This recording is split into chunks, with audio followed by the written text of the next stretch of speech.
반갑습니다. 제가 오늘 찬양대회 찬양을 들으면서 너무 은혜를 받아가지고 눈물이 날 뻔했습니다.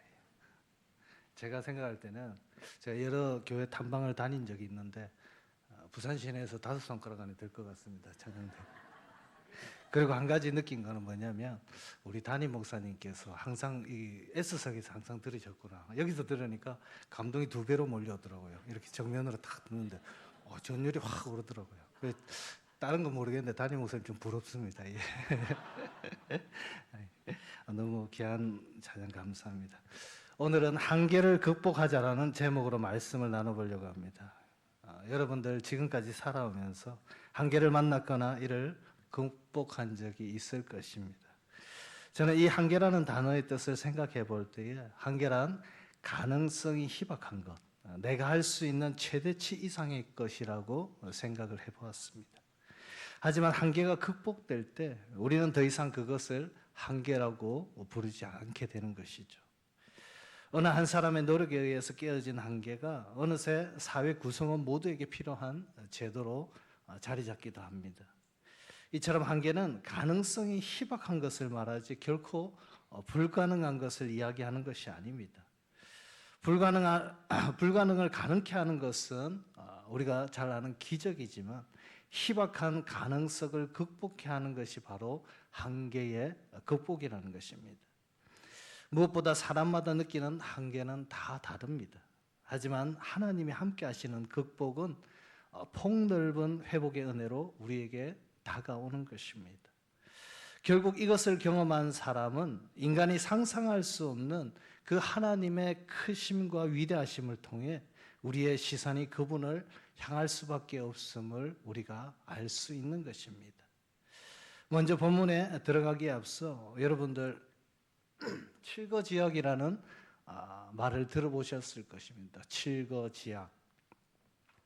예전 조선시대의 유교 사상에서 유래된 규정입니다.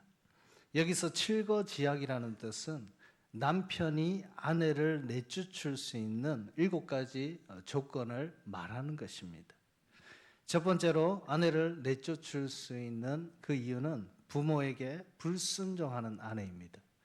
두 번째로 자식이 없는 경우, 세 번째로 음행을 행한 아내, 네 번째로 투기를 한 아내, 그리고 5번째로 나쁜 병에 걸린 아내. 좀 그렇죠. 아내가 병들면 어떻게 되나요? 치료를 해줘야 되는데, 그렇죠. 조금 그렇습니다. 제가 봤을 때도. 그리고 6번째는 더 가관입니다. 말썽이 많은 아내.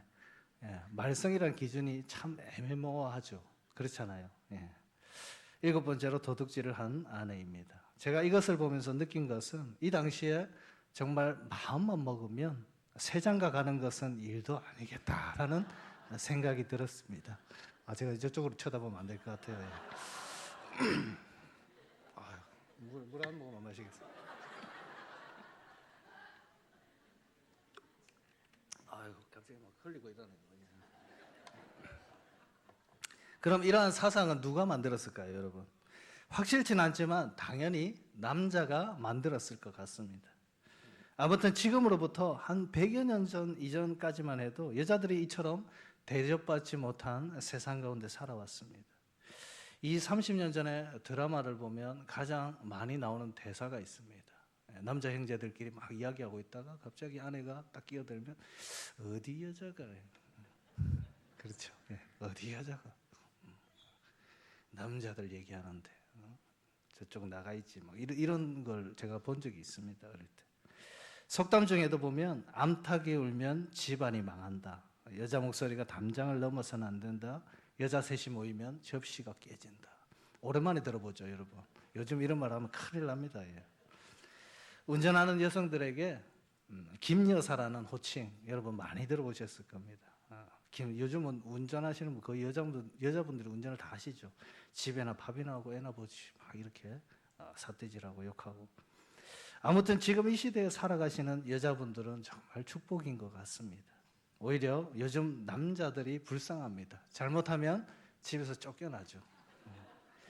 지난 제가 사역하던 교회에서 장로님 중에 직장에서 막 은퇴를 하셨는데 요즘 어떻게 지내시냐고 제가 여쭤봤습니다. 아내 권사님이 밥을 차려주시면 밥을 맛있게 먹고 그리고 나서 바로 움직여야 된다더라고요. 밥상을 치우고 설거지를 하는데 가장 중요한 포인트가 있더라고요. 싱크대에 물기가 없이 깨끗이 닦아야 된다 이렇게 얘기하시더라고요. 그리고 한 가지 더 있습니다. 뜨뜻한 물을 올려서 3박자 커피를 맛있게 저어가지고 아내분에게 딱 대접을 해야 된다고. 그게 딱 끝나야지 하루 마무리가 된다더라고요. 요즘은 청년들이 결혼을 하면, 젊은 청년들이 결혼을 하면 남자들이 아내에게 집안일 내가 도와줄게 하면 아주 혼난다고 합니다. 도와주는 것이 아니라 어떻게 표현한다고요? 함께 할게, 함께 할게. 남자 청년들 알았죠? 몇 명 없네요. 자, 이제 본문으로 들어가 보겠습니다. 오늘 본문은 슬로보앗 딸들의 이야기입니다. 이 슬로보앗이라는 사람은 딸 5명만 남겨놓고 광야에서 죽습니다. 오늘 본문을 살펴보면 슬로보앗의 가족이 이 딸들 외에 아무도 없는 것 같아 보입니다. 왜냐하면 아들에게만 부모의 재산을 상속할 수 있는 것이 당시의 법규이자 규정이었습니다. 만약 당시 법으로 볼 때에 슬로보앗의 아내가 살아 있었다면 또 이야기는 달라질 수도 있습니다. 신명기 25장의 규례에 따르면 남편이 갑자기 죽을 경우에 그 집에 상속받을 아들이 없고 만약에 아내가 있다면 남편의 형제 중에 한 명에게 들어가서 그 동침하면서 아들을 낳아야 하는 당시 규정이 있었습니다. 이것은 당시 대를 이어야 하는 이유 때문에 그러했습니다. 구약의 계대 결혼에 대해서 그런 법규가 있었습니다. 그래서 오늘 본문 내용의 정황으로 봤을 때 죽은 슬로보앗의 가족이 딸들 뿐이라는 것으로 우리는 추정할 수 있는 것입니다. 하지만 당시 상황으로 봤을 때 이 딸들이 자신의 아버지의 소유를 주장하는 것은, 요구하는 것은 사실 말도 안 되는 상황이었습니다. 아마도 죽은 아버지의 형제나 그 형제가 없다면 가까운 친척에게 그 소유가 넘어가는 것이 당연했기 때문입니다. 아버지가 살아있더라도 딸들에게는 기껏해야 결혼할 때 그 지참금 정도 지어서 보내는 것이 그 집안이 할 수 있는 당시 최고의 유산이었습니다. 하지만 오늘 본문에 보시면 당시 제정된 규정을 무시하고 슬로바앗의 딸들은 자신들의 소유권을 주장하는 것을 볼 수가 있습니다. 그런데 이러한 그들의 주장보다도 더 놀라운 것은 당시 이스라엘의 지도자였던 모세의 반응이었습니다. 우리 오늘 본문 5절 함께 읽도록 하겠습니다. 시작. 그 사연을 여호와께 아뢰니라. 아멘. 모세가 이 문제를 가지고 하나님 앞에 나갈 만큼 그들의 주장이 무시당하지 않았다는 것입니다. 당시 규정과 여자라는 한계를 정말 한계로 여기지 않고 믿음으로 지도자 앞에 나갈 수 있는 용기는 정말 대단한 것이었습니다. 사실 문매를 맞을 수도 있는 상황이었지만 지금 이들은 그냥 대책 없이 문제를 들고 나간 것이 아니었습니다. 그냥 한번 찔려보려고 접근한 것이 아니었습니다. 오늘 1절에 보시면 슬로보앗 딸들의 족보에 대해서 나옵니다. 12지파 중 하나인 그 요셉의 아들 므낫세에서부터 출발한 족보입니다. 이 말은 이 딸들은 자신들의 조상이 믿음의 조상이라 불리는 아브라함이라는 것을 잘 알고 있었다는 것입니다. 또한 이들은 하나님께서 아브라함에게 약속하신 땅을 내 자손에게 주겠다는 그 약속을 부모로부터 계속해서 들으며 자라왔다는 것입니다. 결국 이들이 한계를 극복할 수 있었던 첫 번째 이유는 그들의 상황과 여건을 바라보지 않고 오직 하나님의 약속하심을 붙잡고 나아갔다는 것입니다. 이 여인들의 주장은 순전히 자기 아버지의 소유이기 때문에 내 소유가 되어야 한다는 그 욕심에서 이렇게 주장한 것이 아니라는 것이죠. 자신들의 조상에게 약속하신 그 하나님의 약속하심을 바라보았다는 것입니다. 5딸 모두 다 자신들의 정체성을 아버지로부터 배웠기 때문에 정확하게 자신의 정체성을 알고 있었습니다. 하나님의 약속에 대한 믿음으로 하나 되어서 이들은 한 목소리를 낸 것입니다. 지금 상식적으로 판단하고 바라보면 이 상황이 분명히 한계처럼 보일 수 있는 것입니다.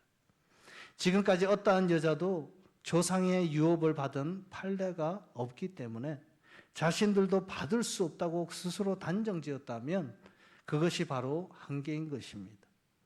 우리의 경우도 마찬가지입니다. 우리 스스로 할 수 없다고 우리가 한계를 지을 때에 결코 문제를 극복할 수 없다는 것입니다. 만약 슬로보아스의 딸들이 자신들의 욕심으로 유업을 바랬더라면 분명 자신들의 주장이 하나님께 전달되기 전에 모세로부터 이미 그들의 주장은 묵살되었을 것입니다. 하지만 하나님의 약속하심에는 한계가 없다는 그 믿음이 그들 안에 있었기 때문에 그들의 주장대로 이룰 수 있었던 것이죠. 이처럼 우리가 한계를 극복할 때 가장 필요한 것은 여러분들에게 주신 그 하나님의 약속을 붙들고 나가는 것입니다. 여러분, 우리가 기도하는 가장 큰 이유가 무엇입니까? 내 개인을 향한, 그리고 교회를 향한 하나님의 약속을 구하고 바라보는 것, 그것이지 않습니까? 더 이상 우리의 힘과 의지로 한계를 극복해서는 안 된다는 것입니다. 주변의 말과 상황에 더 이상 휘둘려서도 안 된다는 것이죠. 하나님 앞에 우리가 바로 서 있다면 이것을 극복해야 할지 말지를 하나님께서 말씀하시고 그것에 대해서 분명하게 약속해 주신다는 것입니다. 오직 하나님의 약속을 바라보며 하나님께 한계를 맡길 때에 여러분들의 유업을 하나님께서 이루어 가신다는 것이죠. 이들의 한계를 극복할 수 있었던 또 다른 이유를 우리가 살펴보면 하나님을 향한 이들의 삶의 태도에서 있었습니다. 이 말은 슬로바스의 가족들이 지금까지 하나님의 뜻대로 살아왔다는 것을 말하는 것이죠. 3절에 보시면 하나님을 거슬러 모인 고라의 무리에 들어가지 않았다라고 말하고 있습니다. 잠시 이 고라에 대한 이야기를 하자면 먼저 고라는 레위 지파의 고핫의 손자입니다. 또한 모세의 사촌이기도 하죠. 고라의 집안이 성막을 청소하고 고치는 일을 담당할 때에 아론의 자손들에게만 제사장직이 맡겨집니다. 예를 들면 이렇습니다. 똑같은 레위 자손인데 교회 안에서 고라 집안 사람들은 허드렛 일만 계속적으로 하고 아론 집안 사람들은 중직을 도맡아 그런 역할을 계속적으로 해왔다는 것입니다. 이에 드디어 불만을 품은 고라는 세력을 규합하여 역모를 일으키게 됩니다. 하지만 하나님이 세운 모세와 아론에게 등을 지는 것은 곧 하나님께 반역하는 것이기 때문에 결국 하나님의 심판이 그들에게 임하게 된다는 것이죠. 민수기 16장에 보시면 땅이 갈라져서 그 자손들과 소산들을 땅이 삼켰다라고 기록하고 있습니다. 또한 분향하던 당시 250명의 사람들까지도 여호와의 불이 친히 임해서 다 불살랐다라고 기록하고 있습니다. 여러분, 교회를 어지럽게 만드는 사람은 결국 그 사람의 직분이 어떠한 사람이든지 간에 하나님께서 그를 가만히 두지 않고 심판하신다는 의미인 것입니다. 이처럼 슬로보스의 딸들이 지금 말하는 것은 자신들은 이러한 반역에도 동참하지 않았고 하나님의 뜻에 정직함으로 잘 따르며 순종하며 살아왔다는 것입니다. 사랑하는 여러분, 오늘 말씀에서 먼저 우리가 배워야 할 것은 하나님을 향한 우리의 삶의 태도인 것입니다. 우리가 먼저 하나님의 뜻 가운데에서 삶으로 살아내는 것이 가장 중요합니다. 또한 한계를 극복하며 보여줬던 이들의 믿음과 용기가 우리 가운데 필요하다는 것입니다. 사실 우리는 하나님 앞에서 쉽게 포기할 때가 너무나도 많지 않습니까? 우리 스스로 먼저 포기합니다.